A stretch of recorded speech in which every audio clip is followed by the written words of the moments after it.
ഓമാനൂർ മുഹമ്മദ് വിവാഹം സദാചാരം എന്ന വിഷയത്തെ അധികരിച്ചുകൊണ്ട് പ്രഗത്ഭനായ എഴുത്തുകാരനും പ്രഭാഷകനുമായ പ്രൊഫസർ ഓമാനൂർ മുഹമ്മദ് സദസ്സിനെ അഭിമുഖീകരിച്ചുകൊണ്ട് സംസാരിക്കുന്നു. അദ്ദേഹത്തെ ക്ഷണിക്കുന്നു. ശ്രദ്ധിക്കുക, ഭക്ഷണം കഴിച്ച വേസ്റ്റ് സാധനങ്ങൾ അതിന്റെ തൊട്ടടുത്ത ഓരോ തൂണിലും നിക്ഷേപിച്ചിരിക്കുന്ന കവറിൽ മാത്രം നിക്ഷേപിക്കണം. വളണ്ടിയർമാർ നിങ്ങളുടെ സമീപത്തുണ്ട്, അവർ നിങ്ങളെ സമീപിക്കുന്നുണ്ട്, അവരെ ഏൽപ്പിക്കണം. യാതൊരു കാരണവശാലും സദസ്സിനോ പരിസരത്തിനോ ബുദ്ധിമുട്ടാക്കുന്ന വൃത്തികേടുണ്ടാക്കുന്ന രൂപത്തിൽ ആരും ഇടപെടരുത്. പൂർണ്ണമായും സഹകരിക്കണം. വെള്ളത്തിന്റെ ബോട്ടിൽ നിങ്ങൾക്ക് നൽകിയത് സൂക്ഷിച്ച് ആവശ്യമാകുന്ന വെള്ളം അതേ സ്ഥലത്ത് കൊണ്ട് ശേഖരിച്ചു വെക്കണം. ബോട്ടിൽ നഷ്ടപ്പെടുത്തരുത്, വലിച്ചെറിയരുത്. ഒക്കെ വളരെ വൃത്തിയോടുകൂടി ശ്രദ്ധിക്കുക.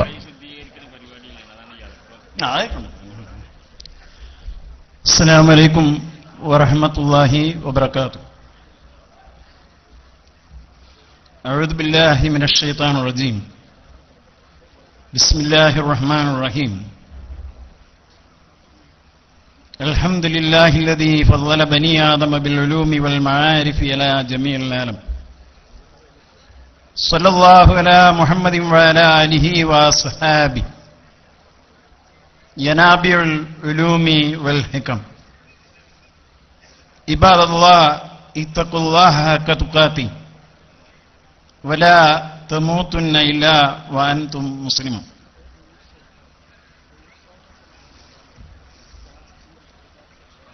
സർവാദരണീയനായ ഉദ്ഘാടകൻ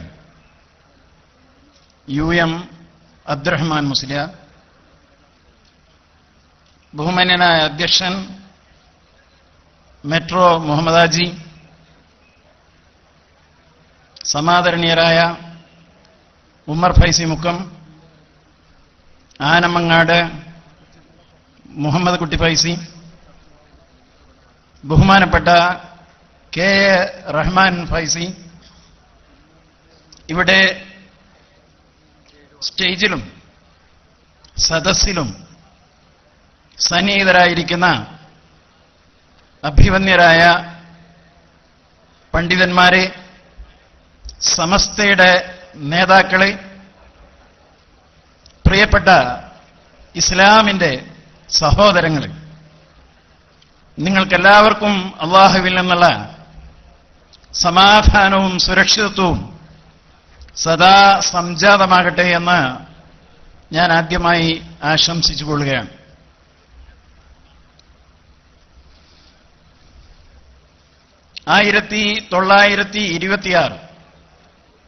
ജൂൺ 26 കേരള മുസ്ലിമുകളുടെ ചരിത്രത്തിൽ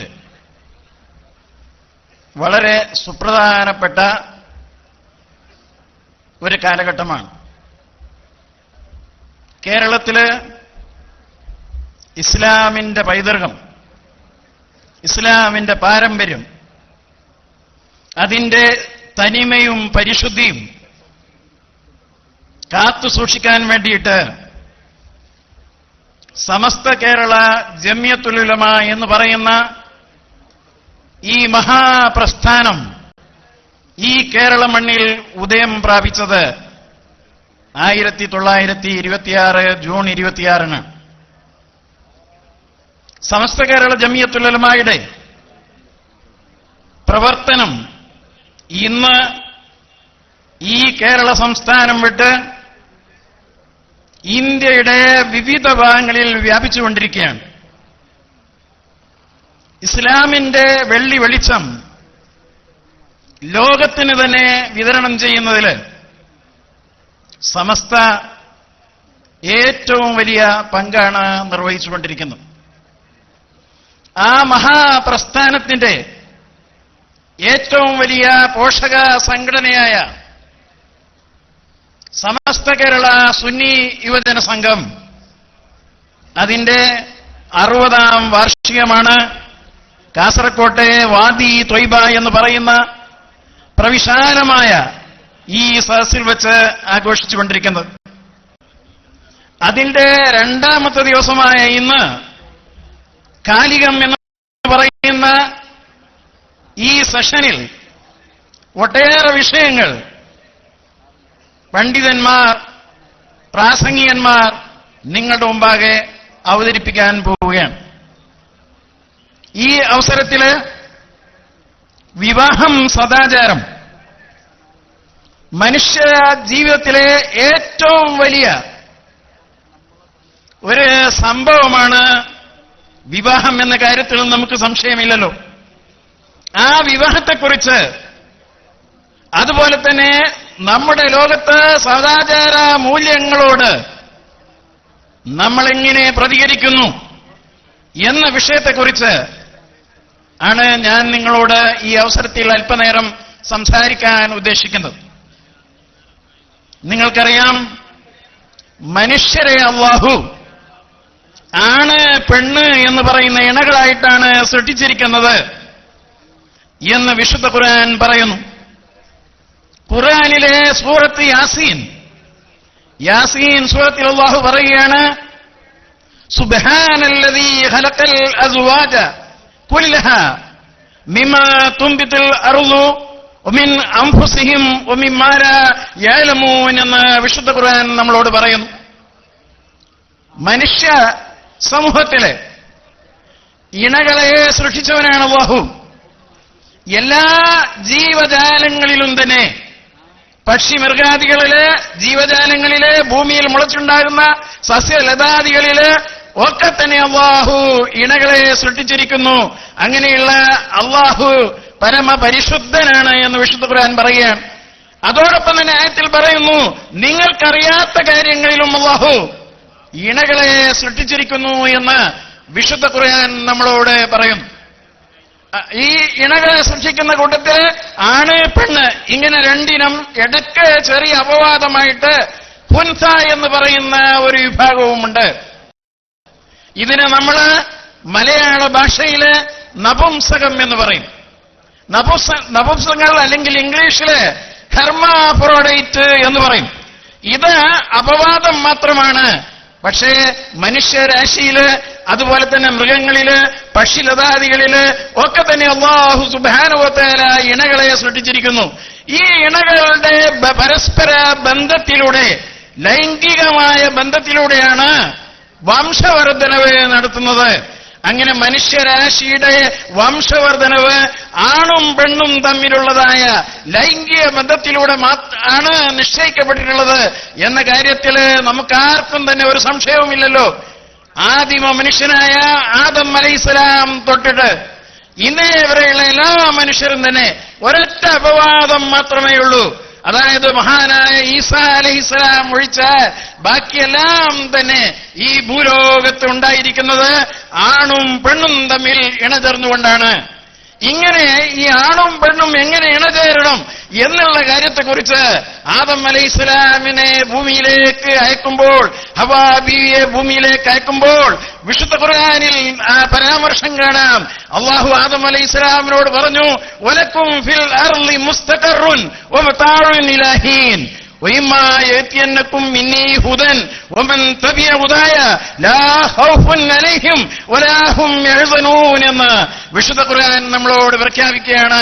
അന്ന് ആദം അലൈഹിസ്സലാമിനോട് പറഞ്ഞു, ഇതാ സ്വർഗത്തിൽ നിന്ന് പുറത്താക്കപ്പെട്ടു, ഭൂമിയിൽ ഇതാ ഒരു നിശ്ചിത കാലഘട്ടം വരെ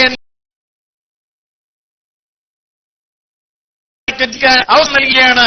ഇവിടെ നിങ്ങൾക്ക് അള്ളാഹുവിൽ നിന്ന് അള്ളാഹുവിന്റെ മാർഗദർശനം കിട്ടിക്കൊണ്ടിരിക്കും. ഇങ്ങനെ അള്ളാഹുവിന്റെ മാർഗദർശനം കിട്ടിക്കൊണ്ടിരിക്കുമ്പോൾ ആ മാർഗദർശനം അനുസരിച്ച് നിങ്ങൾ ജീവിക്കാൻ തയ്യാറായാൽ ഇവിടെ നിങ്ങൾക്ക് യാതൊന്നും തന്നെ ഭയപ്പെടാനില്ല, നിങ്ങൾക്ക് ദുഃഖിക്കേണ്ടി വരികയില്ല. അള്ളാഹുവിന്റെ നിയമങ്ങളനുസരിച്ച് നിങ്ങൾ ജീവിക്കാൻ തയ്യാറായാൽ എന്ന് ആദം അലൈഹിസ്സലാമിനോട്, ഹവ്വാ റളിയല്ലാഹു അൻഹയോട് അള്ളാഹു പ്രഖ്യാപിച്ച കാര്യമിതാ വിശുദ്ധ ഖുർആനിൽ പറയുകയാണ്.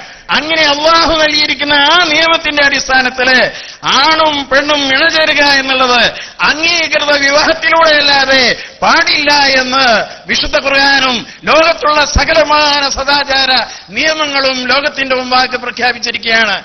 ആണും പെണ്ണും ഇണചേരുന്നത് മൃഗങ്ങളുടെ ലോകത്ത് ഉള്ള മാതിരി, പക്ഷിമൃഗാദികളുടെ ഇടയിലുള്ള മാതിരി അനിയന്ത്രിതമായ സ്വാതന്ത്ര്യമിത മനുഷ്യന് അല്ലാഹു നൽകിയിട്ടില്ല. അത് വിവാഹത്തിലൂടെ മാത്രമേ പാടുള്ളൂ എന്ന് നമ്മെ പഠിപ്പിച്ചിരിക്കുകയാണ്. ഈ കാര്യത്തെ പ്രചാരത്തിലുള്ള എതിർ പറയാറുണ്ട്. അക്കൂട്ടത്തിൽ ഇവിടെയുമുണ്ട് എതിര്. ചില സ്ഥിതി സമത്വവാദികള്, ചില യുക്തിവാദികള് അവർ പറയുന്നത് മനുഷ്യനെ സ്ത്രീകളെ അടിമകളാക്കി വെക്കാൻ വേണ്ടിയിട്ട് ബൂർഷാസികൾ കണ്ടുപിടിച്ചിരിക്കുന്ന ഒരു മർദ്ദകോപാധിയാണ് വിവാഹം എന്ന് പറയുന്ന സാമൂഹ്യ സ്ഥാപനം എന്ന് ഇവർ ആക്ഷേപിക്കുന്നു. വിവാഹത്തെ ഒരു മർദ്ദകോപാധിയാണ്, പെണ്ണുങ്ങളെ അടിമകളാക്കി വെക്കാൻ വേണ്ടിയുള്ള ഒരു മർദ്ദകോപാധിയായിട്ടാണ് വിവാഹത്തെ ചില ആളുകൾ കാണുന്നത്. ഇങ്ങനെ കണ്ട കൂട്ടത്തിൽ ഇറാനിൽ ഒരു മുസ്ലിം പേരുള്ള പെണ്ണുണ്ടായിരുന്നു. അവിടെ ഒരു കവിത്രിയായിരുന്നു. ആ കവിത്രിയുടെ പേര് മിന അസദി എന്ന് പറയുന്ന ഒരു പെണ്ണ്. അവർ പറഞ്ഞു, a ring to me is bondage എന്ന് മിന അസദി പറയുകയുണ്ടായി. എന്നെ സംബന്ധിച്ചിടത്തോളം വിവാഹം എന്ന് പറഞ്ഞാൽ അത് വിധേയത്വമാണ്, അടിമത്വമാണ് എന്ന് മിന അസദി കവിതയിലൂടെ എഴുതുകയുണ്ടായി.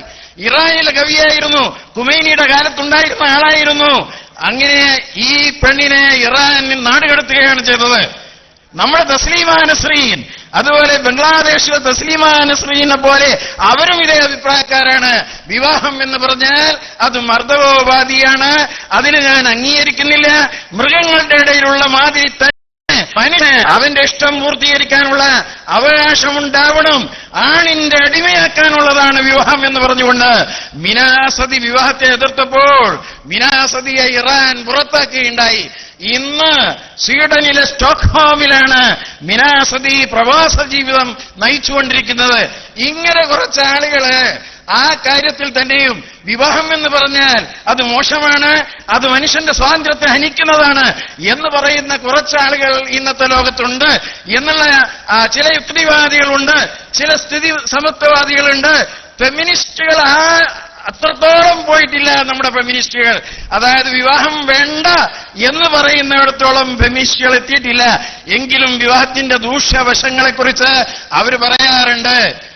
ഈ വിവാഹം എന്ന് പറയുന്നത് ഇങ്ങനെ ചില ആളുകൾ എതിർക്കുന്നുണ്ടെങ്കിലും ഞാൻ നേരത്തെ പറഞ്ഞ മാതിരി ലോകത്തുള്ള സകലമാന നിയമങ്ങളും വിവാഹത്തെ അംഗീകരിക്കുന്നു, എല്ലാ മതങ്ങളും അംഗീകരിക്കുന്നു. ഓരോ മതത്തിലും തന്നെ വിവാഹം കഴിക്കേണ്ട രീതികളെക്കുറിച്ച് വ്യത്യസ്തങ്ങളായ അഭിപ്രായങ്ങളുണ്ട്. ചിലരെ താലി കെട്ടുന്നു, വേറെ ചില രീതികളിൽ വിവാഹം നടത്തുന്നു. വിശുദ്ധ ദീനുൽ ഇസ്ലാമിനെ കുറിച്ച് പറയുമ്പോൾ വിവാഹം എന്ന് പറയുന്നത് വളരെ ലളിതമായ ഒരു ചടങ്ങാണ് ഇസ്ലാമിലെ വിവാഹം. ആണും പെണ്ണും, അവരെ അറിയാത്ത ആണുങ്ങളും പെണ്ണും, നേരത്തെ അറിഞ്ഞിട്ടില്ലാത്ത ആണും പെണ്ണും ജീവിതകാലം വരെ എന്ന് ആഗ്രഹിച്ചുകൊണ്ട് തന്നെ അവരെ ഒന്നായി ജീവിക്കാൻ എടുക്കുന്ന പരിശുദ്ധമായ പരിപാവനമായ ഒരു കരാറാണ് വിവാഹം എന്ന് പറയുന്നത്. ഇസ്ലാമിലെ വിവാഹം എന്ന് പറഞ്ഞാൽ ആണും പെണ്ണും അവരെ കൂട്ടായി ജീവിക്കാൻ വേണ്ടി എടുക്കുന്ന ഒരു തീരുമാനം, ഒരു കരാറാണ് വിവാഹം എന്ന് പറയുന്നത്. അത് സാധൂകരിക്കപ്പെടാൻ ഇസ്ലാമിലെ വളരെ കുറഞ്ഞ ചില നിയമങ്ങളേ ഉള്ളൂ. അതിന് ഈജാബും കബൂലും വേണമെന്ന് ശറഅ് നിർബന്ധമാക്കിയിരിക്കുകയാണ്. എന്താണ് ഈജാബ് എന്ന് പറഞ്ഞാൽ? പെണ്ണിന്റെ കൈകാര്യകർത്താവ്, പിതാവ്, അല്ലെങ്കിൽ പെണ്ണിന്റെ രക്ഷാകർതൃത്വം ഏറ്റെടുത്തിരിക്കുന്ന ആളുണ്ടല്ലോ, അയാള് വരനോട് പറയുന്നു, അല്ലെങ്കിൽ വരന്റെ പ്രതിനിധിയോട്, അല്ലെങ്കിൽ ഈ നേരത്തെ പറഞ്ഞ വധുവിന്റെ രക്ഷകർത്താവിന്റെ പ്രതിനിധി വരനോട് പറയുന്നു, എന്റെ മകളെ അല്ലെങ്കിൽ എന്റെ അധീനതയിലുള്ള പെണ്ണിനെ, ഇന്ന പെണ്ണിനെ പേര് പറഞ്ഞുകൊണ്ട് പറയുന്നു, നിനക്ക് ഞാൻ ഇതാ വിവാഹം കഴിച്ചു തന്നിരിക്കുന്നു എന്ന് പ്രഖ്യാപിക്കുന്നു. ആ പ്രഖ്യാപനം വരുമ്പോൾ വരൻ പറയുന്നു, നിങ്ങളുടെ മകളെ, നിങ്ങളുടെ അധീനതയിലുള്ള പെൺകുട്ടിയെ എനിക്ക് വിവാഹം കഴിച്ചു തന്നതിനെ ഞാൻ സ്വീകരിച്ചിരിക്കുന്നു എന്ന് പറയുന്നതോടുകൂടി ഇസ്ലാമിലെ വിവാഹമായി. ഇത് രണ്ട് പുരുഷന്മാരായ സാക്ഷികളുടെ സാന്നിധ്യത്തിൽ വെച്ചായിരിക്കണം. ഈ പ്രഖ്യാപനമുണ്ടല്ലോ, അത് പുരുഷന്മാരായ നീതിമാന്മാരായ കേൾവിയും കാഴ്ചയുമുള്ള രണ്ട് പുരുഷന്മാർ, ഇവരുടെ ഭാഷ അറിയുന്ന പുരുഷന്മാർ, ഇവർ പറഞ്ഞത് തമിഴിലാണെങ്കിൽ അങ്ങനെ, കർണാടകത്തിലാണെങ്കിൽ അങ്ങനെ, മലയാളത്തിലാണെങ്കിൽ അങ്ങനെ, അറബിയിലാണെങ്കിൽ അങ്ങനെ, അത് മനസ്സിലാക്കാൻ കഴിവുള്ള കേൾവിയും കാഴ്ചയുമുള്ള നീതിമാന്മാരായ രണ്ട് ആണുങ്ങളുടെ മുമ്പാകെ വെച്ച് ഇങ്ങനെ ഒരു പ്രഖ്യാപനം നടത്തിക്കഴിഞ്ഞാൽ ഇസ്ലാമിലെ വിവാഹമായി കഴിഞ്ഞു. ഇവിടെ ഈ വിവാഹം നടത്തുന്നത് നമ്മൾ എങ്ങനെയാണ് ചെയ്യുന്നത്? നമ്മൾ കാന്തിയുണ്ട്, കാന്തി ചൊല്ലിക്കൊടുക്കുന്നു. അത് യഥാർത്ഥത്തില് സുന്നത്താണ്, ഔപചാരികതയാണ്. കാന്തിയോ അല്ലെങ്കിൽ VIP-യോ നാട്ടിലെ ഏതെങ്കിലും പണ്ഡിതനായ ഒരു പ്രമുഖ വ്യക്തി ഇത് ചൊല്ലിക്കൊടുക്കുന്നു എന്ന് പറയുന്നു. ഏതുപോലെ നമ്മുടെ മന്ത്രിമാർ, അവർക്ക് സത്യവാചകം ചെല്ലാൻ സ്വന്തമായിട്ട് അറിയാം. പക്ഷേ അതിന്റെ ആ ഭംഗിക്ക് വേണ്ടിയിട്ട്, ഔപചാരികതയ്ക്ക് വേണ്ടിയിട്ട് സ്ഥലത്തെ കാന്തി അങ്ങനെ ചൊല്ലിക്കൊടുക്കുന്നു, അതേറ്റ് പറയുന്നു. ഗവർണർ മന്ത്രിമാർക്ക് സത്യവാചകം ചൊല്ലിക്കൊടുക്കുന്ന മാതിരി ഏറ്റു പറയുന്നു. ഇതേമാതിരി ഇസ്ലാമിലെ വിവാഹം ഇത്രയും ആയാൽ ഇസ്ലാമിലെ വിവാഹത്തിന്റെ നിർബന്ധ ഭാഗമായി. പിന്നീട് ഖുത്ബ നിർവഹിക്കുക എന്നുള്ളത് സുന്നത്താണ്.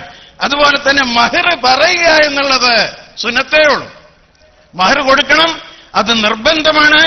അത് പക്ഷെ സദസ്സിൽ വെച്ച് പറഞ്ഞില്ല എങ്കിൽ വിവാഹം അസാധു എന്ന് പറയാൻ പറ്റുകയില്ല, പറയൽ സുന്നത്താണ്. അതുപോലെ തന്നെ ഇസ്ലാമിലെ വിവാഹം എന്ന് പറഞ്ഞാൽ നേരത്തെ ഉദ്ഘാടകൻ ആ കാര്യത്തെക്കുറിച്ച് പരാമർശിക്കുകയുണ്ടായി. നല്ല ഒരു സദ്യ നടത്തുക ആ വിവാഹത്തിന് ശേഷം. റസൂലുള്ളാഹി സ്വല്ലല്ലാഹു അലൈഹി വസല്ലമ വിവാഹത്തെക്കുറിച്ച് പറഞ്ഞപ്പോൾ അയലിനു ഹാദൻ നിക്കാഹ് എന്ന് റസൂലുള്ളാഹി സ്വല്ലല്ലാഹു അലൈഹി വസല്ലമ പറയുകയുണ്ടായി. നിങ്ങളിതാ വിവാഹത്തെ അത് പരസ്യപ്പെടുത്തുക. അതുപോലെ തന്നെ വജഅലുഹു ഫിൽ മസ്ജിദി, പള്ളിയിൽ വെച്ച് വിവാഹം നിർവഹിക്കുക. അതുപോലെ തന്നെ വദരിബു അലൈഹി ബിദ്ദുഫൂനി എന്ന് റസൂലുള്ളാഹി സ്വല്ലല്ലാഹു അലൈഹി വസല്ലമയുടെ ഒരു ഹദീസ് ആയിഷ റളിയല്ലാഹു അൻഹ ഉദ്ധരിക്കുന്ന ഹദീസിൽ പറയുന്നു, നിങ്ങൾക്കിതാ അനുവദനീയമായ ആഘോഷ പരിപാടികൾ നടത്താവുന്നതാണ്, ദഫ് മുട്ടാവുന്നതാണ്, ഇസ്ലാമിന് വിരുദ്ധമല്ലാത്ത സംഗീതങ്ങൾ കൊണ്ട് വിവാഹത്തെ ആഘോഷിക്കാവുന്നതാണ് എന്ന് റസൂലുള്ളാഹി സ്വല്ലല്ലാഹു അലൈഹി വസല്ലമ നമ്മെ പഠിപ്പിക്കുകയാണ്. മഹാനായ റസൂൽ കരീം സല്ലല്ലാഹു അലൈഹി വസല്ലമ സൈനബ ബിൻത് ജഹ്ഷ് എന്ന് പറയുന്ന ഉമ്മഹാത്തുൽ മുഅ്മിനീങ്ങളിൽപ്പെട്ട സൈനബ ബീവിയെ വിവാഹം കഴിച്ച അവസരത്തില് നബി വലിയ ഒരു സദ്യയാണ് നടത്തിയിരുന്നത്. അവരുടെ പുതുക്കത്തിന് നബിയുടെ വീട്ടിലേക്ക് വരുന്ന ആ പുതുക്കത്തിനുണ്ടല്ലോ, നല്ല കെങ്കേമമായ ഒരു സദ്യ റസൂൽ കരീം സല്ലല്ലാഹു അലൈഹി വസല്ലം നടത്തിയിരുന്നതായിട്ട് തിർമിദി റിപ്പോർട്ട് ചെയ്യുന്ന ഹദീസിൽ പറയുകയാണ്. അന്ന്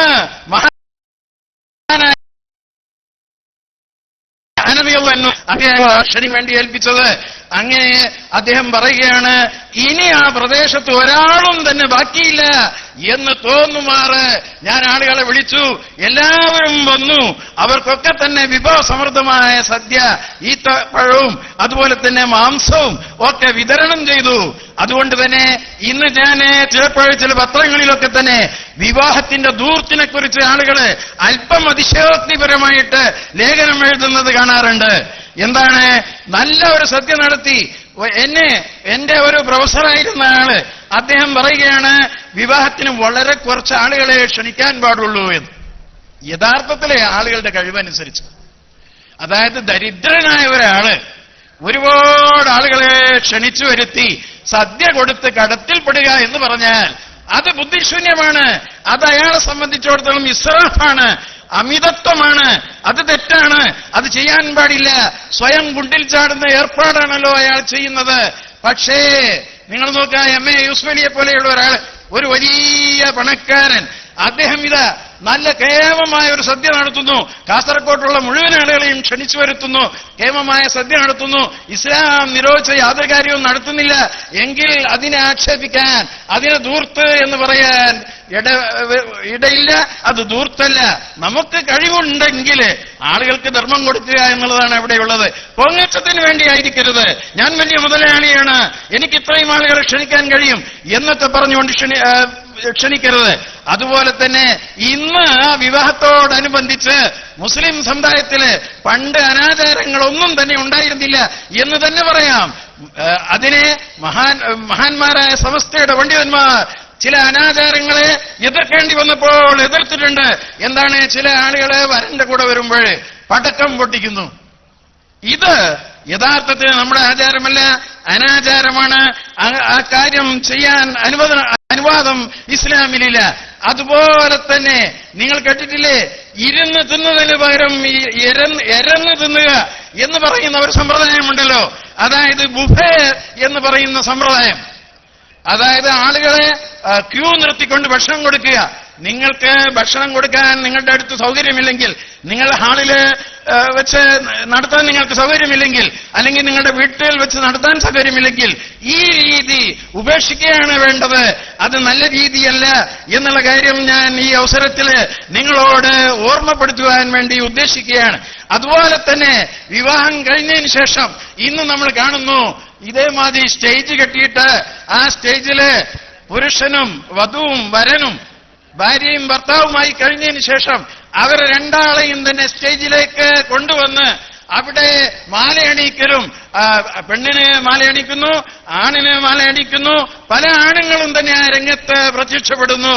ഇത്തരത്തിലുള്ള രീതികളുണ്ടല്ലോ, ഇത് ഇസ്ലാമികമായ രീതിയല്ല എന്നുള്ള കാര്യം ഈ അവസരത്തിൽ ഓർമ്മപ്പെടുത്താൻ ഞാൻ ആഗ്രഹിക്കുകയാണ്. അതുപോലെ തന്നെ ഇസ്ലാമിലെ വിവാഹം എന്ന് പറഞ്ഞാൽ ലവ് മാരേജ് എന്ന് പറയുന്നതിനെ ഇസ്ലാം പ്രോത്സാഹിപ്പിക്കുന്നില്ല. പെട്ടെന്ന് കാണുന്ന ഒരു പെണ്ണിനെ അവളോട് പ്രേമം നടിച്ചുകൊണ്ട് ആ പെണ്ണിനെ വിവാഹം കഴിക്കുക എന്നുള്ളതല്ല ശരി എന്ന് വിശുദ്ധ ഖുർആൻ പറയുകയാണ്. ഫൻകിഹൂഹുന്ന ബിഇദ്നി അഹ്ലിഹിന്ന എന്ന് വിശുദ്ധ ഖുർആൻ നമ്മളോട് പറയുന്നു. പെണ്ണുങ്ങളെ അവരുടെ രക്ഷിതാക്കളുടെ, അവരുടെ കുടുംബത്തിന്റെ സമ്മതത്തോടുകൂടി വിവാഹം കഴിക്കുക എന്നാണ് ഖുർആൻ നമ്മളോട് ഉപദേശിക്കുന്നത്. ഫൻകിഹൂഹുന്ന ബിഇദ്നി അഹ്ലിഹിന്ന എന്ന് പറഞ്ഞുകൊണ്ട് അതുപോലെ തന്നെ ആയത്തിൽ പറയുകയാണ് വആതൂഹുന്ന ഉജൂറഹുന്ന, നിങ്ങളെ ആ പെണ്ണുങ്ങൾക്ക്, നിങ്ങളുടെ ഭാര്യയ്ക്ക് നിങ്ങളെ വിവാഹമൂല്യം നൽകണം. ബിൽ മഅറൂഫ്, മാന്യമായ നിലയിലുള്ള വിവാഹമൂല്യം നൽകണം. അതുപോലെ തന്നെ നിങ്ങള് വിവാഹം കഴിക്കുന്ന പെണ്ണുണ്ടല്ലോ, മുഹ്സനാത്തിൻ വൈറ മുസാഫിഹാത്തിൻ എന്ന് വിശുദ്ധ ഖുർആൻ പറയുകയാണ്. മുഹ്സനാത്തായിരിക്കണം, പതിവ്രതകളായിരിക്കണം. അവര് കാമുകന്മാരെ പരസ്യമായി സ്വീകരിക്കുന്ന ആളുകളാകാൻ പാടില്ല. അത്തരത്തിലുള്ള പെണ്ണുങ്ങളെ വിവാഹം കഴിക്കാൻ പാടില്ല. വലാ മുത്തൈദാത്തി അഹ്ദാൻ, വിശുദ്ധ ഖുർആൻ നമ്മളോട് പറയുന്നു. വലാ മുത്തൈദാത്തി അഹ്ദാൻ, രഹസ്യമായിട്ട് കാമുകന്മാരെ സ്വീകരിക്കാൻ പാടുള്ളതല്ല എന്ന് പറയുന്നു. അതുപോലെ തന്നെ നിങ്ങൾ ഈ പ്രദേശത്തൊക്കെ കേട്ട് കാണും ലവ് ജിഹാദ് എന്ന് പറഞ്ഞുകൊണ്ട് അന്യ സമുദായത്തിലെ പെണ്ണുങ്ങളെ മുസ്ലിം പുരുഷന്മാരെ വിവാഹം കഴിക്കുന്നു. എന്തിനു വേണ്ടി? നമ്മുടെ സമുദായത്തിലെ അംഗങ്ങളെ വർദ്ധിപ്പിക്കാൻ വേണ്ടിയിട്ട് ലവ് ജിഹാദ് നടത്തുന്നു എന്ന് പറഞ്ഞാൽ ഒരിക്കലും തന്നെ ഇസ്ലാം അംഗീകരിക്കുന്ന ഒരു കാര്യമല്ല. നമ്മളത് ചെയ്യുന്നില്ല. നമ്മുടെ ഇടയിൽ ഏതെങ്കിലും വിഡ്ഢി അങ്ങനെ ചെയ്യുന്നുണ്ടെങ്കിൽ എല്ലാ സമുദായത്തിലും തന്നെ അങ്ങനെ കയറി പ്രേമിച്ച് രക്ഷിതാക്കളുടെ അനുവാദം കൂടാതെ വിവാഹം നടത്തുന്ന വിഡ്ഢികളുണ്ടെങ്കിൽ അതിന് സമുദായത്തെ കുറ്റം പറഞ്ഞിട്ട് കാര്യമില്ല. ഇസ്ലാം അതിനെ എതിർക്കുകയാണ്. കാരണം എന്താണ്? വിവാഹത്തിന് ഏറ്റവും അനിവാര്യമായിരിക്കുന്ന ഘടകം ഏതാണ്? ആദർശ പൊരുത്തമാണ്. ലാ തൻകിഹുൽ മുശ്രികാത്ത് ഹത്താ യുമിന എന്ന് വിശുദ്ധ ഖുർആൻ നമ്മളോട് പറയുന്നു. ലാ തുൻകിഹുൽ മുശ്രികാത്ത്, നിങ്ങൾ ഇതാ ബഹുദൈവ വിശ്വാസിനികളായ പെണ്ണുങ്ങളെ നിങ്ങൾ വിവാഹം കഴിക്കരുത് എന്ന് പറയുന്നു. അവർ മൂമിനായെങ്കിൽ മാത്രമേ വിവാഹം കഴിക്കാൻ പാടുള്ളൂ. വല അമത്തും മൂമിനത്തും ഹൈറും മിൻ മുശ്രികത്തിൻ വലൗ അഅജബതുകും എന്ന് വിശുദ്ധ ഖുർആൻ പറയുകയാണ്. ഒരു അടിമ സ്ത്രീയാണ്, പതിവ്രതയും കുലീനയും ഒക്കെയാണ് എന്ന് അവകാശപ്പെടുന്ന അന്യ സമുദായത്തിലെ ഒരു പെണ്ണിനേക്കാൾ, ഇസ്ലാം വിശ്വസിക്കാത്ത ഒരു പെണ്ണിനേക്കാൾ നിങ്ങൾക്ക് ഉത്തമം എന്ന് വിശുദ്ധ ഖുർആൻ പറയുകയാണ്. ഇത് ആണുങ്ങളോടുള്ള താക്കീത്. ഉടനെ തന്നെ പെണ്ണുങ്ങളോടും പറയുന്നു ലാ തൻകിഹുൽ മുശ്രിക്കീന, നിങ്ങൾ മുശ്രിക്കീങ്ങളെ വിവാഹം കഴിക്കരുത്.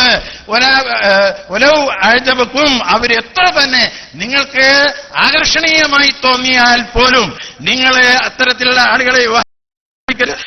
മുഅ്മിനുൻ ഹൈറും പറയുകയാണ്. അടിമയായിട്ടുള്ളവര് ഒരടിമ പുരുഷനാണ്. നിങ്ങൾക്ക് നിങ്ങളുടെ സമുദായത്തിൽപ്പെടാത്ത അന്യ സമുദായത്തിൽപ്പെട്ട ആളിനേക്കാൾ നല്ലത്. കാരണം എന്താണ്? ഉലൈക യദ്ഉ ഇലന്നാർ, വിശുദ്ധ ഖുർആൻ അതിന് കാരണം പറയുന്നു. ഇവര് നിങ്ങളെ ക്ഷണിക്കുന്നത് നരകത്തിലേക്കാണ്. വല്ലാഹു യദ്ഉ ഇലൽ ജന്നത്തി വൽ മഗ്ഫിറത്തി ബിഇദ്നിഹി എന്ന് വിശുദ്ധ ഖുർആൻ നമ്മളോട് പറയുകയാണ്. അല്ലാഹു നിങ്ങളെ വിളിക്കുന്നത് സ്വർഗത്തിലേക്കാണ്, അവന്റെ മഗ്ഫിറത്തിലേക്കാണ്, പാപമോചനത്തിലേക്കാണ്. അല്ലാഹുവിന്റെ അനുഗ്രഹത്തോടെ ബിഇദ്നിഹി, അല്ലാഹുവിന്റെ അനുഗ്രഹത്തോടെ അല്ലാഹു നിങ്ങളെ ക്ഷണിക്കുന്നത് അങ്ങനെയാണ് എന്ന് വിശുദ്ധ ഖുർആൻ നിങ്ങളോട് പറയുകയാണ്. എന്നിട്ട് അവസാനമായി അല്ലാഹു ഈ ആയത്ത് അവസാനിപ്പിക്കുന്നു, വിബയ്യിനു ആയാതിഹി ലിന്നാസ് ലഅല്ലഹും യതദക്കറൂൻ. അല്ലാഹു അവന്റെ ദൃഷ്ടാന്തങ്ങളെ, ആയാത്തുകളെ ഇതാ നിങ്ങൾക്ക് പറഞ്ഞു തരുന്നത് ലഅല്ലഹും യതദക്കറൂൻ, നിങ്ങളെ ഉത്ബുദ്ധരാകാൻ വേണ്ടിയിട്ടാണ് എന്ന് വിശുദ്ധ ഖുർആൻ പറയുകയാണ്. സമയം വൈകുമ്പോ പറഞ്ഞു. വിശുദ്ധ ഖുർആൻ നമ്മളോട് ഈ കാര്യങ്ങൾ പറയുകയാണ്. അപ്പോൾ ലൗ ജിഹാദ് എന്ന് പറഞ്ഞുകൊണ്ട് ഈ സമുദായത്തെ ആക്ഷേപിക്കാൻ ഒരിക്കലും തന്നെ ഖുർആനെ പറ്റി എന്തെങ്കിലും ജ്ഞാനമുള്ള മുസ്ലിമിനോ അല്ലെങ്കിൽ അമുസ്ലിമിനോ സാധ്യമല്ല. ഇങ്ങനെ ഒരു ഏർപ്പാട് ഇസ്ലാമിലില്ല. അതുപോലെ തന്നെ വിവാഹം, ആ വിവാഹം എന്ന് പറഞ്ഞാൽ ചിലപ്പോഴേ ചിലർക്ക് സുന്നത്താണ്. സാധാരണഗതിയില് ബ്രഹ്മചര്യം ഇസ്ലാം അംഗീകരിക്കുന്നില്ല.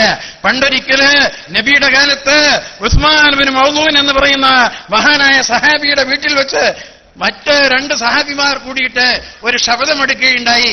ഞങ്ങള് പകല് മുഴുവൻ നോമ്പനുഷ്ഠിക്കും, രാത്രി നിന്ന് നിസ്കരിക്കും, വിവാഹം കഴിക്കില്ല എന്നൊക്കെ അവർ ശപഥം ചെയ്തപ്പോൾ അള്ളാഹുവിന്റെ റസൂൽ ഈ വിവരം അറിഞ്ഞപ്പോൾ നബി അവരോട് പറയുകയാണ്, ഉസ്മാൻ, നിങ്ങൾ വീട്ടിൽ വെച്ച് ഇങ്ങനെയൊക്കെ തീരുമാനമെടുത്തല്ലേ, എന്നാൽ അത് എന്റെ നടപടിക്രമമല്ല, എന്റെ മതമല്ല. അത് ഞാൻ വിവാഹം കഴിക്കുന്നു, ഞാൻ നിസ്കരിക്കുന്നു, ഞാൻ നോമ്പെടുക്കുന്നു, ഞാൻ നോമ്പ് മുറിക്കുന്നു. അതുകൊണ്ട് തന്നെ ഇങ്ങനെയുള്ള പരമ പരിത്യാഗമുണ്ടല്ലോ, അത് ഇസ്ലാമികമല്ല എന്ന് പറഞ്ഞുകൊണ്ട് അതിനെ എതിർക്കുകയാണ് ചെയ്തത്. വിവാഹം എന്ന് പറഞ്ഞാൽ സാധാരണഗതിയിൽ ഇസ്ലാമിലെ എല്ലാവർക്കും തന്നെ സുന്നത്തായി വെച്ചിരിക്കുകയാണ്. അതൊരു വലിയ ഇബാദത്താണ് ഇസ്ലാമിലെ. ആ ഇബാദത്ത് ഇസ്ലാമിന്റെ പകുതി പൂർത്തീകരിക്കുന്ന ഇബാദത്ത് എന്ന് പോലും ഹദീസിൽ വന്നിട്ടുണ്ട്. നിങ്ങൾ വിവാഹം കഴിക്കുകയാണെങ്കിൽ അത് ഇസ്ലാമിന്റെ പകുതി പൂർത്തീകരിക്കുന്ന ഇബാദത്താണ് വിവാഹം. എങ്കിൽ തന്നെയുമുണ്ടല്ലോ വിവാഹത്തിന് ചില ഉപാധികളുണ്ട്. നിങ്ങൾ കിട്ടുന്ന പെണ്ണിനെ പോറ്റി വളർത്താൻ സാധിക്കുകയില്ല, നിങ്ങളുടെ കുടുംബത്തെ നോക്കാൻ കഴിയുകയില്ല, എങ്കിലുണ്ടല്ലോ നിങ്ങൾക്ക് വിവാഹം കറാഹത്താണ്, മോശമാണ്, നിങ്ങൾ വിവാഹം ചെയ്യരുത്, അത് നല്ലതല്ല എന്ന് ഖുർആൻ നബി കരീം സല്ലല്ലാഹു അലൈഹി വസല്ലം പറഞ്ഞിരിക്കുകയാണ്. നിങ്ങൾക്ക് വിവാഹത്തിന് ആഗ്രഹമുണ്ട്, ആ പെണ്ണിനെ പോറ്റാൻ കഴിവുണ്ട്, പെണ്ണിനാണെങ്കിൽ കുടുംബത്തിന് നല്ല നിലയിൽ നീങ്ങാനുള്ള ശേഷിയുണ്ട്, വിവാഹം കഴിക്കാൻ ആഗ്രഹമുണ്ട്, എങ്കിൽ അവർക്ക് വിവാഹം കഴിക്കാൻ സുന്നത്താണ്. അതേ സമയത്ത് നിങ്ങൾ വിവാഹം കഴിക്കുന്നു, ലൈംഗിക ബന്ധം പുലർത്താൻ പുരുഷനോ സ്ത്രീക്കോ സാധ്യമല്ല എന്നുള്ള ഒരു സ്ഥിതി വന്നാൽ, ലൈംഗികമായിട്ട് ബുദ്ധിമുട്ട് വന്നാൽ, നിങ്ങൾ ആ വിവാഹം അങ്ങനെയുള്ള ആളുകൾ വിവാഹം കഴിക്കാൻ പാടില്ല, ഹറാമാണ് എന്ന് വിശുദ്ധ ദീനുൽ ഇസ്ലാം പറയുകയാണ്. ഇവിടെ ഞാൻ ഈ കാര്യം പറയാനുള്ള കാരണം, നമ്മുടെ സമുദായത്തില് ചില ആളുകള്, മുസ്ലിം സമുദായത്തിൽ തന്നെ, മറ്റുള്ളവരല്ല, നമ്മുടെ സമുദായത്തിൽ തന്നെ ചില ഒട്ടന്മാർ, ചില വിഡ്ഢികള്, അവര് ധരിച്ചിരിക്കുകയാണ് നമ്മളിവിടെ പെൺകുട്ടികളെയൊക്കെ തന്നെ കെട്ടിച്ചയക്കണം എന്ന് നിർബന്ധമുള്ള ആളുകളാണ്, ആണുങ്ങളൊക്കെ തന്നെ പെണ്ണ് കെട്ടണം എന്ന് നിർബന്ധമുള്ള ആളുകളാണ് എന്ന് മറ്റു സമുദായങ്ങളെ, സഹോദര സമുദായങ്ങളെ തെറ്റിദ്ധരിപ്പിക്കാൻ ഈ സമുദായത്തിന്റെ അകത്ത് നിന്നതിന് ചില ആളുകൾ മുന്നോട്ട് വരുന്നു. എന്നാൽ ഇസ്ലാം ചിലർക്ക് വിവാഹം കറഹത്തായിട്ട്, ചിലർക്ക് വിവാഹം നിഷിദ്ധമായിട്ട് വെച്ചിട്ടുണ്ട് എന്നുള്ള കാര്യം മനസ്സിലാക്കണം. അതുപോലെ തന്നെ വിവാഹം എന്ന് പറഞ്ഞാൽ അത് ഒരു ഭക്ഷണം പോലെ ചില ഘട്ടങ്ങളിൽ, ഒരു പ്രായം എത്തിക്കഴിഞ്ഞാൽ ഭക്ഷണം പോലെ അനിവാര്യമായ ഒന്നാണ് വിവാഹം എന്ന് പറയുന്നത്. എന്ന് പറഞ്ഞാൽ പ്രായപൂർത്തിയെത്തുക എന്നുള്ളതാണ് ഇസ്ലാമിൽ വിവാഹത്തിന് ഒരു പരിധിയായിട്ട് നിശ്ചയിച്ചിട്ടുള്ളത്. വിവാഹത്തിന് പ്രായപരിധി ഇസ്ലാം വെക്കാത്തത് എന്താണെന്ന് അറിയോ നിങ്ങള്? ഇസ്ലാമിന്റെ നിയമദാതാവിന് മനുഷ്യനെ കുറിച്ച് അറിയാം, മനുഷ്യനെ പടച്ചവനാണ്. ഇസ്ലാമിന്റെ നിയമദാതാവ് എന്ന് പറഞ്ഞാൽ മനുഷ്യനെ പടച്ചവനാണ് ഇസ്ലാമിന്റെ നിയമദാതാവ്. ആ ശാരീരിന് മനുഷ്യന്റെ എല്ലാ പ്രകൃതിയും അറിയാം. ആ മനുഷ്യന് ലൈംഗികമായ ആസക്തി ഉണ്ടാകുകയും ഞാൻ വിവാഹം കഴിച്ചില്ലെങ്കിൽ ഞാൻ തെറ്റായ മാർഗത്തിലൂടെ നീങ്ങാൻ ഇടയുണ്ട്, അന്യപുരുഷ സ്ത്രീകളുമായിട്ട് ബന്ധപ്പെടാനിടയുണ്ട്, അന്യപുരുഷന്മാരുമായിട്ട് ബന്ധപ്പെടാനിടയുണ്ട്. പരസ്ത്രീ ഗമനത്തിനും പരപുരുഷ പ്രാപ്യത്തിനുമൊക്കെ തന്നെ ഇടവരും എന്ന് കാണുകയാണെങ്കിൽ അവർക്ക് വിവാഹം കഴിക്കൽ നിർബന്ധമാണ്. അതിനെ തടയുക എന്ന് പറഞ്ഞാൽ ഭക്ഷണമുണ്ടായിട്ട് ഭക്ഷണം കഴിക്കാൻ അനുവദിക്കാതിരിക്കുന്ന ഒരു നിയമമുണ്ടല്ലോ, അങ്ങനെ ഒരു നിയമം ഈ രാജ്യത്ത് കൊണ്ടുവന്നാൽ അതുപോലെയുള്ള ഒരു നിയമമായിരിക്കും അത്. അതായത് വിവാഹം കഴിക്കണമെന്ന് ആഗ്രഹമുള്ള, നിർബന്ധ ആഗ്രഹമുള്ള ഒരു പെണ്ണിനെയോ ആണിനെയോ തടഞ്ഞു വെക്കുക എന്ന് പറഞ്ഞാൽ അത് മൗലികാവകാശ ലംഘനമാണ്, മനുഷ്യാവകാശ ലംഘനമാണ്. അത് ആ മനുഷ്യനെ ബുദ്ധിമുട്ടാക്കുകയാണ്. അവൻ തെറ്റായ മാർഗത്തിലേക്ക് നീങ്ങും. നമ്മുടെ ഇടയിലുള്ള ചില ആളുകളൊക്കെ തന്നെ വിവാഹം കഴിക്കുന്നവരെ എങ്ങനെയെങ്കിലുമൊക്കെ ആയിക്കോട്ടെ, അതുവരെ സ്ത്രീഗമനോ അല്ലെങ്കിൽ കാണുന്നവരെ ആയിട്ട് ബന്ധപ്പെടുകയെ നമ്മളെ അടുത്ത് കിട്ടിയ ശേഷം പിന്നെ പോക്ക് വെച്ചിട്ടുണ്ടോ എന്ന് നോക്കിയാൽ മതി എന്ന് പറയുന്ന ചില പെർമിസീവ് സൊസൈറ്റിക്കാരുണ്ട്.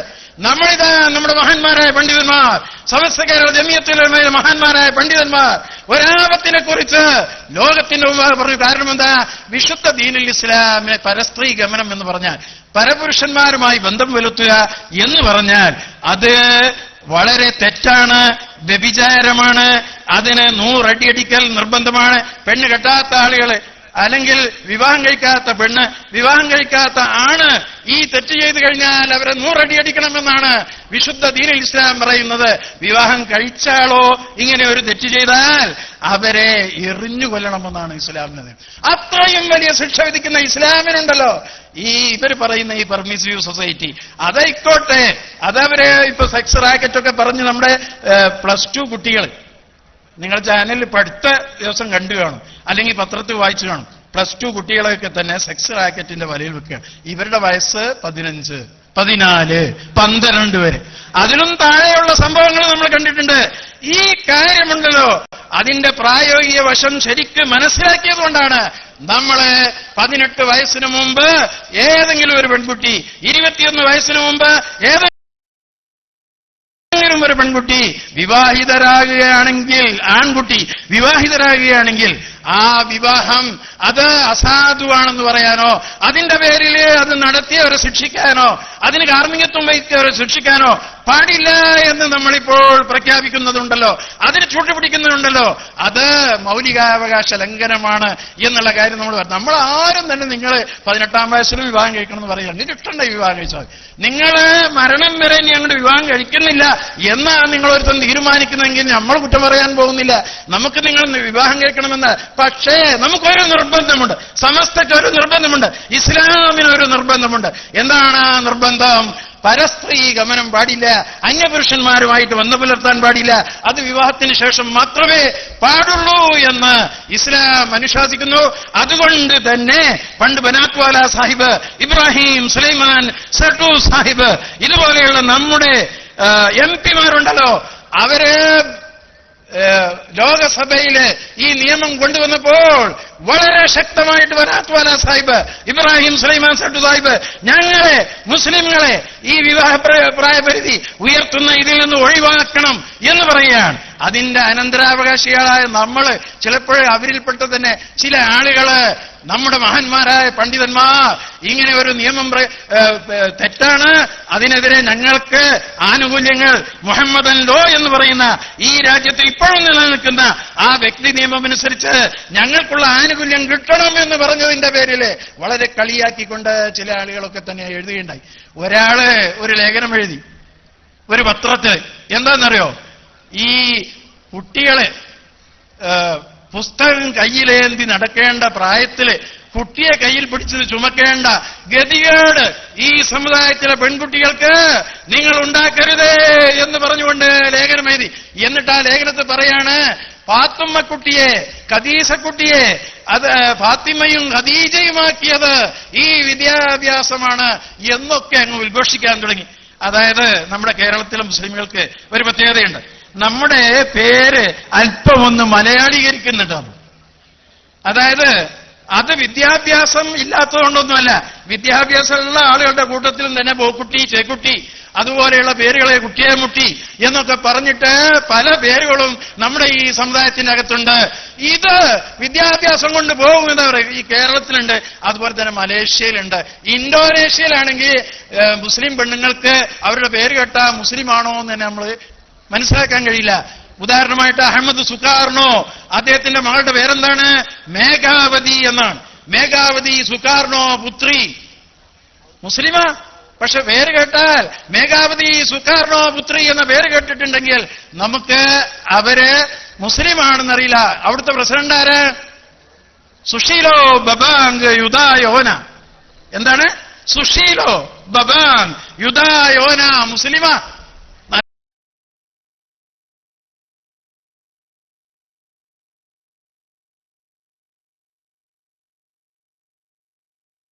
നല്ല തൊപ്പിയൊക്കെ. മമ്മൂട്ടി മുഹമ്മദ് തന്നെ നമ്മുടെ കേരളത്തിലെ നടപ്പുണ്ട്. എന്റെ നാട്ടിലെ, എന്റെ തൊട്ടടുത്ത പ്രദേശത്ത് നല്ല ഒരു ആചാരുണ്ട്, കോയിമരട്ടിയാജി എന്നാ പേര്. കോയിമരട്ടിയാജി ഹോജ ഉമർകുട്ടിയാണ്. ഹോജ ഉമർകുട്ടിനെ ആളുകൾ എങ്ങനെ വിളിക്കും? കോയിമരട്ടിയാജി, കോയി മരു കുട്ടി ഹാജി, ഇങ്ങനെയുള്ള പേര് വിളിക്കും. ഇത് വിദ്യാഭ്യാസം കൊണ്ട് പോകും എന്ന് പറയുന്നതൊന്നും ശരിയല്ല. നിങ്ങൾ നോക്കൂ, ഒരു വിദ്യാഭ്യാസം ഇല്ലാത്ത ബംഗ്ലാദേശ്, മുസ്ലിമീങ്ങൾക്ക് ഇസ്ലാമിക വിദ്യാഭ്യാസമില്ല, മറ്റു വിദ്യാഭ്യാസമില്ല. അങ്ങനെയുള്ള ബംഗ്ലാദേശ്, അതുപോലെ UP പോലെയുള്ള പ്രദേശങ്ങളിൽ അവരുടെ പേര് അഫ്താബുർ റഹ്മാൻ, അസ്ഹറുദ്ദീൻ ഖാൻ എന്നൊക്കെ പറഞ്ഞിട്ട് ഒരു വിദ്യാഭ്യാസം ഇല്ലാത്ത ആളുകൾ അങ്ങനെയുള്ള നല്ല അറബി പേരിടുന്നത്. പേരിടുമ്പോൾ നല്ല ഇടണം കേട്ടോ. അബ്ദുള്ള, അബ്ദുറഹ്മാൻ, മുഹമ്മദ്, ഇങ്ങനെയൊക്കെയുള്ള നല്ല പേരിടണം നമ്മൾ.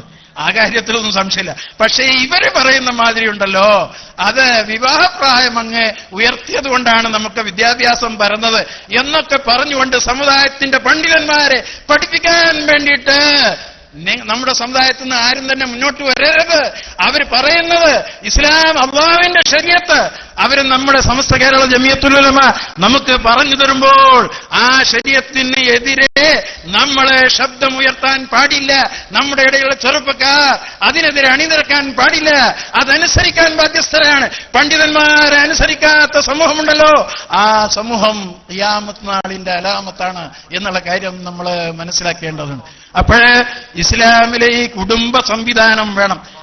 മനുഷ്യ സമൂഹത്തിന്റെ വർധനവ്, ഈ വർധനവുണ്ടല്ലോ, അതിനെ ഈ ദാരിദ്ര്യം പേടിച്ചുകൊണ്ട്, അല്ലെങ്കിൽ ഈ രാജ്യത്ത് ജനങ്ങൾ പെരുകും, ഭക്ഷണ ദാരിദ്ര്യം ഉണ്ടാവും എന്ന് പറഞ്ഞുകൊണ്ട് നമ്മുടെ ബഹുമാന്യനായ VR കൃഷ്ണയ്യരെ, അദ്ദേഹം വളരെ ഉന്നതമായി ചിന്തിക്കുന്ന ഒരു മുൻ ജഡ്ജും മുൻ മന്ത്രിയുമാണ് VR കൃഷ്ണയ്യരെ. പക്ഷെ അദ്ദേഹം പറയുന്നത് എന്താണോ, ഒരാൾക്ക് ഒരു കുടുംബത്തിലെ ഒരു കുട്ടിയെ ഉണ്ടാവാൻ പാടുള്ളൂ. സർക്കാർ അത് നടപ്പാക്കിയിട്ടൊന്നുമില്ല. സർക്കാരിന് അദ്ദേഹം തന്റെ റിപ്പോർട്ട് സമർപ്പിക്കുകയുണ്ടായി. VR കൃഷ്ണയ്യരാണെങ്കിൽ ഈ ലോകത്തുണ്ടാവില്ല അങ്ങനെ ഒരു നിയമം ഉണ്ടായാൽ. മഹാനായ മഹാത്മാഗാന്ധി ഇന്ത്യയിൽ ജനിക്കില്ല അങ്ങനെ ഒരു നിയമം ഉണ്ടായാൽ. അങ്ങനെയുള്ള ഒരു നിയമത്തിന് വേണ്ടി റെക്കമെൻഡ് ചെയ്യുകയാണ്. ഇത് ഇസ്ലാം അംഗീകരിക്കുന്നില്ല. ഞാൻ വളരെ പച്ചയായ ഭാഷയിൽ പറയട്ടെ, അല്ലാഹുവിന്റെ റസൂൽ നമ്മളെ ഉപദേശിച്ചിരിക്കുന്നത് എന്താണെന്ന് അറിയോ നിങ്ങൾ? കന്യകയെ കഴിയുമെങ്കിൽ കന്യകയെ വിവാഹം കഴിക്കുക. കന്യകയെ വിവാഹം കഴിക്കുക. സുന്ദരി ആണെങ്കിൽ സുന്ദരിയെ കിട്ടുമെങ്കിൽ സുന്ദരിയെ കിട്ടാൻ തന്നെ നോക്കണം. വിവാഹത്തിന് മുമ്പ് നിങ്ങൾ പരസ്പരം കാണണം, തമ്മിൽ തൃപ്തിപ്പെടണം. കാരണം എന്താ, അത് ശാശ്വതമായിട്ട് ഉണ്ടാകാൻ പോകുന്ന ഒരു ബന്ധമാണ്. നമ്മളോട് ആരെങ്കിലും ഒരു ആണും പെണ്ണും അവരുടെ കല്യാണം നടക്കാൻ പോകുന്നുണ്ട്, എന്താ അവന്റെ സ്ഥിതി, എന്താ അവളുടെ സ്ഥിതി എന്ന് ചോദിച്ചു കഴിഞ്ഞാൽ അക്കാര്യത്തിൽ ഉള്ളത് പറയണം. ന്യൂനത വെളിവാക്കി തന്നെ വേണം, മറച്ചു വെക്കരുത്. കാരണം എന്താ, ഇസ്ലാം തലാഖ് ഇഷ്ടപ്പെടുന്നില്ല. തലാഖ് അനുവദിച്ചിട്ടുണ്ട് അനിവാര്യമായ സാഹചര്യത്തിൽ, പക്ഷേ ഇസ്ലാം തലാഖ് ഇഷ്ടപ്പെടുന്നില്ല. അതുകൊണ്ട് തന്നെ ഈ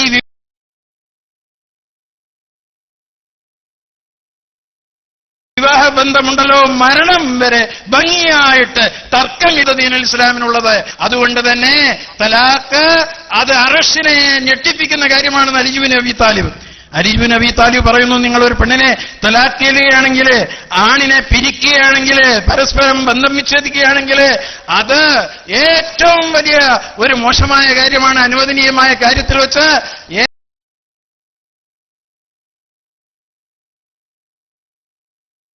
ഏറ്റവും തലാഖിന്റെ പേരില് ഇസ്ലാമിനെ ആക്ഷിക്കുന്നവര് മഹാനായ ജോർജ് ബെർണാഡ് ഷാ പറയുക,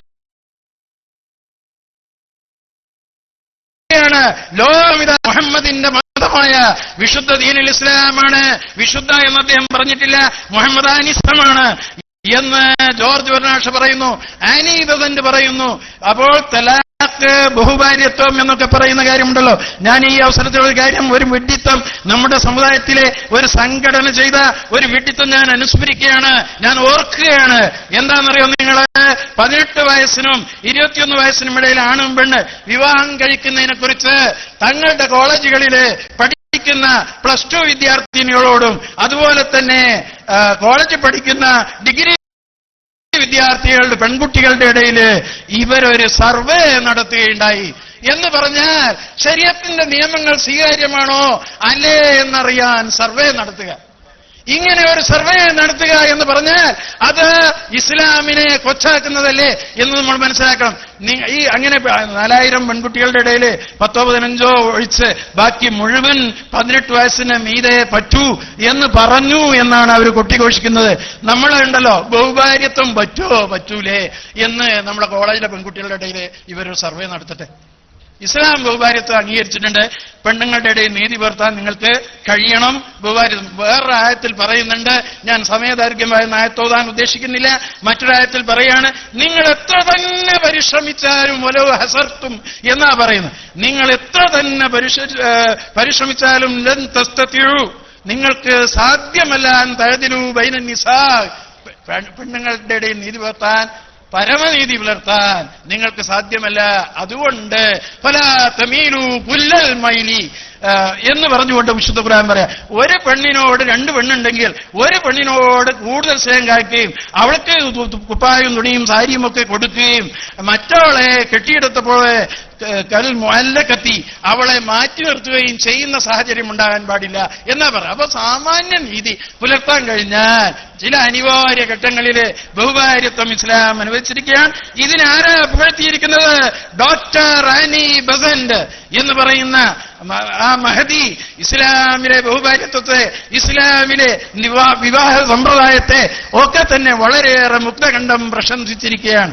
അതുകൊണ്ട് നമ്മള് വിശുദ്ധ ദീനുൽ ഇസ്ലാമിന്റെ ആളുകളുണ്ടല്ലോ, നമ്മുടെ രാജ്യത്ത് ഇന്ന് നിലവിലുള്ള തെറ്റായ ഈ നിയമം, ഞാനതിനെ ശക്തമായ ഭാഷയിൽ പറയുകയാണ്, അത് തെറ്റാണ്, മൗലികാവകാശ ലംഘനമാണ്. ഭക്ഷണം ഉണ്ടായിട്ട് തന്നെ ആളുകളെ പട്ടിണിരിക്കുന്നത് തെറ്റായ പോലെ തന്നെ, അവരെ ദാരിദ്ര്യം അനുഭവിക്കാൻ വിടുന്നത് പോലെ തന്നെ അത് തെറ്റായ പോലെ തന്നെ, ലൈംഗികാസക്തിയുള്ള അങ്ങനെ ആ ലൈംഗികാസക്തി പൂർത്തീകരിച്ചില്ലെങ്കിൽ മറ്റ് തെറ്റുകളിലേക്ക് പോകുമെന്ന് ഭയക്കുന്ന ആളുണ്ടല്ലോ, അവന്റെ പ്രായം 18 തന്നെയും വിവാഹം കഴിക്കാം, അത് കഴിച്ചില്ലെങ്കിൽ അത് ദോഷമാണ് എന്നുള്ള കാര്യം ഞാൻ പറയും. ഇതോടൊപ്പം തന്നെ മറ്റൊരു കാര്യം പറയട്ടെ, അല്ലാഹുവിന്റെ റസൂൽ പറഞ്ഞിരിക്കുന്നത് തുൻകഹൽ മറതു ലി അർബഇൻ വലി മാലിഹ വലി ദീനിഹ വലി ഹസബിഹ വലി ജമാലിഹ ഫൾഫർ ബിദാത്തിദ്ദീൻ എന്ന് പറഞ്ഞു. മതം നോക്കണം, സൗന്ദര്യം നോക്കിക്കൂടാ, തറവാട് നോക്കിക്കൂടാ, സ്വത്ത് നോക്കിക്കൂടാ എന്നൊന്നും തന്നെ പറഞ്ഞിട്ടില്ല. പക്ഷേ സ്ത്രീധനം എന്ന് പറയുന്ന ഈ ശബ്ദമായ ഇന്നത്തെ ഈ അവസ്ഥയുണ്ടല്ലോ, പെൺകുട്ടികളെ കെട്ടിക്കാൻ ബുദ്ധിമുട്ടുണ്ടാക്കുന്ന ഈ അവസ്ഥ, ആ അവസ്ഥ നമ്മൾ മനസ്സിലാക്കണം. സ്ത്രീധനത്തെ നിങ്ങൾ ഇസ്ലാമിന്റെ ഭാഷയിൽ ഹറാമ് എന്നൊന്നും പറയാൻ പോകണ്ട. അത് വർജ്യമാണ്, മോശമാണ്, ഇസ്ലാമികമല്ല. അനിസ്ലാമികമെന്ന് ഞാൻ പറയുന്നില്ല. കാരണം എന്താണോ, ഇന്നൽ ഹലാല ബയ്യനും വൈന്നൽ ഹറാമ ബയ്യനും. ഹറാമ് ഹലാല് എന്നത് അള്ളാന്റെ റസൂല് പ്രഖ്യാപിച്ചു കഴിഞ്ഞിട്ടുണ്ട്, ഖുർആൻ പറഞ്ഞിട്ടുണ്ട്, ഹദീസ് പറഞ്ഞിട്ടുണ്ട്. അതിലപ്പുറം ഒന്നിനെ ഹറാമ് ഹലാല് സാഹചര്യം അനുസരിച്ച് ചിലതൊക്കെ പറയാം, സാഹചര്യം അനുസരിച്ച് ചിലതൊക്കെ പറയാം. എന്നാൽ ഇതിനെ നമ്മൾ ഹറാമെന്ന് പറയാതെ പാടില്ല എന്ന ഭാഷയിലത്തെ പറയുന്നു. സ്ത്രീധനത്തെ നമ്മൾ അനുകൂലിക്കുന്നില്ല, അത് പാടില്ല. അതുപോലെ തന്നെ വിവാഹത്തോടനുബന്ധിച്ച് ഇസ്റാഫ് പാടില്ല എന്നുള്ള കാര്യം നിങ്ങൾ മനസ്സിലാക്കണം. സമയം കഴിഞ്ഞതുകൊണ്ട് ഞാൻ എന്റെ പ്രഭാഷണം അവസാനിപ്പിക്കുകയാണ്. ലോകത്ത് വിശുദ്ധ ദീനുൽ ഇസ്ലാമിനെ പോലെ വിവാഹത്തിന്റെ കാര്യത്തിൽ ഇത്രയും വലിയ ചിട്ട, അതുപോലെ തന്നെ വ്യഭിചാരത്തിന് ഇത്രയും വലിയ ശിക്ഷ ജൂതമതവും ഇസ്ലാം മതവുമാണ് കൽപ്പിച്ചിട്ടുള്ളത്. ക്രിസ്തു മതത്തിലും അതുണ്ട് ഈ ശിക്ഷ. പക്ഷേ അവരത് നടപ്പാക്കാറില്ല. നമ്മളും ഇപ്പോഴത് നടപ്പാക്കുന്നില്ല. നമ്മുടെയൊക്കെ നാടുകളിൽ വ്യത്യസ്ത നിയമങ്ങളാണ്, ആ നിയമങ്ങളാണ് നമ്മൾ അനുസരിച്ചുകൊണ്ടിരിക്കുന്നത്. അതുകൊണ്ട് എന്റെ പ്രിയപ്പെട്ട സഹോദരന്മാരെ, ഇന്നത്തെ ഈ സദസ്സില്, ഈ സെഷനില് ഇസ്ലാമിനെ കുറിച്ച് സമസ്ത കേരള ജമിയത്തിനെ കുറിച്ച് പറയാൻ സമയമില്ല, അത് പറയേണ്ട വിഷയവും ഇത് എനിക്ക് തന്നിട്ടുമില്ലല്ലോ. അതുകൊണ്ട് നമ്മുടെ ഈ കേരളത്തിലെ വിശുദ്ധ ദീനുൽ ഇസ്ലാം, ഞാൻ ഒരു കാര്യം കൂടി നിങ്ങളെ അനുസ്മരിപ്പിച്ചുകൊണ്ട് പറയാം. അങ്ങ് എടരിക്കോട്ട് ഒരു മുജാഹിദ് സമ്മേളനം നടന്നു. ആ സമ്മേളനത്തില് ഇവര് മതം, മാനവികത, നവോത്ഥാനം എന്ന് പറഞ്ഞിട്ട് ഒരു ലേഖനം എഴുതിയിരുന്നു. ആ ലേഖനത്തിൽ പറയുന്നത് എന്താണെന്നറിയോ? ഈ ദൈവശാസ്ത്ര സങ്കേതങ്ങളിൽ നിന്ന് സാമൂഹ്യ പരിവർത്തനത്തിലേക്ക്, ദൈവശാസ്ത്ര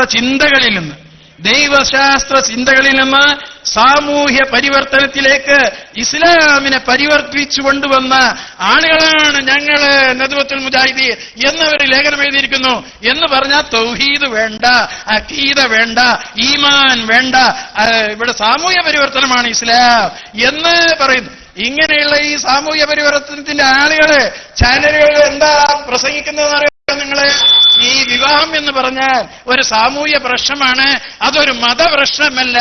ഇസ്ലാമിന്റെ സമഗ്രതയിൽ വിശ്വസിക്കുന്ന ഒരു പെണ്ണ് ഒരു ചാനലിലൂടെ ഒരിക്കൽ പറഞ്ഞത്, ഈ വിവാഹം എന്ന് പറയുന്ന മതപ്രശ്നമല്ല, സാമുദായിക പ്രശ്നമല്ല, അതൊരു സാമൂഹ്യ പ്രശ്നം എന്ന് പറഞ്ഞാൽ എന്താ അർത്ഥം? സമൂഹത്തിന്റെ പ്രശ്നത്തിൽ ഇസ്ലാമിന് യാതൊന്നും ചെയ്യാനില്ല എന്നല്ലേ ഇവർ പറയുന്നത്. അവരാണെങ്കിലോ ഇസ്ലാമിനെ കുറിച്ച് വലിയ കാര്യം. നമ്മളിപ്പം നബിദിനത്തിന്റെ പേരിൽ ഒരു ഘോഷയാത്ര നടത്തിക്കഴിഞ്ഞാൽ ഉടനെ ഇവർ ഹദീസോതും, ഇമാത്തത്തുൽ അദാ അനി തരീഖ് എന്നും പറഞ്ഞിട്ട്. എന്നിട്ടോ രാഷ്ട്രീയത്തിലാവുമ്പോ ഇവര് ജാഥയിൽ നിൽക്കും, ഹർത്താലാചരിക്കും. ഇങ്ങനെയൊക്കെ തന്നെ ഒരുപാട് തെറ്റുകൾ അവര് പറയും. രാഷ്ട്രീയത്തിലായ അള്ളാഹുവിന്റെ കൽപ്പന ഇല്ല എന്ന് തെറ്റിദ്ധരിക്കുന്നു. ഞാൻ ഇത്രയും പറഞ്ഞത് നിങ്ങൾ ഭംഗിയായി കേട്ട നിങ്ങൾക്ക് നന്ദി പ്രകാശിപ്പിച്ചുകൊണ്ട് ഞാൻ എന്റെ വാക്കുകൾ അവസാനിപ്പിക്കുകയാണ്. അള്ളാഹു സുബ്ഹാനഹു വ തആല ഞാൻ ഈ പറഞ്ഞതിനെയും നിങ്ങൾ കേട്ടതിനെയും നമുക്ക് പരലോകത്തിൽ ഒരു സാലിഹായ അമലാക്കി അതിന്റെ പ്രതിഫലം നൽകുമാറാകട്ടെ എന്ന് പ്രാർത്ഥിച്ചുകൊണ്ട് ഞാൻ അവസാനിപ്പിക്കുന്നു. അസ്സലാമു അലൈക്കും വറഹ്മത്തുള്ളാഹി